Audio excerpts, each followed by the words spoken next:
ഇന്നൊരു ചെറിയ ഫുഡ് വ്ളോഗാണ്. ഒരു കട പരിചയപ്പെടുത്താം. നമുക്ക് കലൂര് വരെ ഒന്ന് പോവാം. പക്ഷേ കലൂര് പോകുന്നതിന് മുമ്പ് എൻ്റെ വണ്ടി എനിക്കിട്ടൊരു പണി. വഴിയിൽ പെട്രോൾ തീർന്നു കഴിഞ്ഞാൽ പിന്നെ നമ്മൾ വണ്ടി ഓടിക്കുന്നവരുടെ മുമ്പിൽ ഒറ്റ ലക്ഷ്യമല്ലേ ഉള്ളൂ, എവിടെയെങ്കിലും കുപ്പി ഒപ്പിക്കുക, എങ്ങനെയെങ്കിലും പമ്പ് എത്തുക. ഞാൻ അങ്ങനെ 50 രൂപ കൊടുത്ത് ഓട്ടോ പിടിച്ച് പമ്പിലെത്തി. അവിടെ ചെന്നിട്ട് കാല് പിടിച്ചു, ചേട്ടാ 2 കിലോമീറ്റർ അപ്പുറത്ത് ആ വണ്ടി ഇരിക്കുന്ന, വെയിലാണ്, വണ്ടി ഉന്തിക്കൊണ്ട് വരാൻ പറ്റത്തില്ല, ഇച്ചിരി പെട്രോൾ തരുമെന്ന്. മാനേജറിൻ്റെ കാല് പിടിച്ച്. അപ്പം നിങ്ങൾ വിചാരിച്ച് കാണും പെട്രോൾ തന്നെന്ന്. കോപ്പ് തന്ന് ഒരു തുള്ളി പെട്രോൾ തന്നില്ല അവന്മാർ.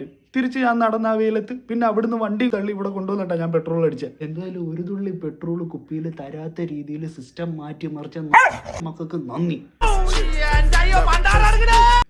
പെട്രോൾ കൊണ്ട് ദുരുപയോഗം ചെയ്തവന്മാരെയാണ് ഉദ്ദേശിച്ചത്. ഇനി എൻ്റെ ഫ്രസ്ട്രേഷൻ മാറണമെങ്കിൽ ഫുഡ് വല്ലതും വയറ്റിലോട്ട് ചെല്ലണം. നേരെ സ്റ്റേഡിയം ലിങ്ക് റോഡിൽ നമ്മുടെ അൽത്താസയ്ക്ക് ഓപ്പോസിറ്റുള്ള സാബുചേട്ടൻ്റെ അടുക്കളയിലോട്ട് പോയി. ഇതാണ് ഞാൻ ആദ്യം പരിചയപ്പെടുത്താമെന്ന് പറഞ്ഞ കട. വൈകിട്ട് ഒരു 6 മണി മുതൽ 11:30 വരെ ഷോപ്പ് ഓപ്പൺ ആണ്. അതിനിടയ്ക്ക് എപ്പോൾ വന്നാലും ഇതൊക്കെ ഇവിടെ അവൈലബിൾ ആണ്. 3 അപ്പം, 3 ചപ്പാത്തി, ചിരട്ടപ്പുട്ട്, 3 പൊറോട്ട, ഇതിൻ്റെ എല്ലാം കൂടെ കോംബോ ആയിട്ട് ചിക്കൻ സ്റ്റൂ അവൈലബിൾ ആണ്. പിന്നെ അതിൻ്റെ കൂടെ ഇതൊക്കെ എനിക്കെന്തായാലും കഴിച്ച ഫുഡെല്ലാം ഇഷ്ടപ്പെട്ടു. എന്നാൽ പിന്നെ നിങ്ങൾക്ക് കൂടെ പരിചയപ്പെടുത്തി തരാമെന്ന് കരുതി. അപ്പോൾ ലൊക്കേഷൻ മറക്കണ്ട, നമ്മുടെ സ്റ്റേഡിയം ലിങ്ക് റോഡിൽ അൽത്താസയ്ക്ക് ഓപ്പോസിറ്റ്.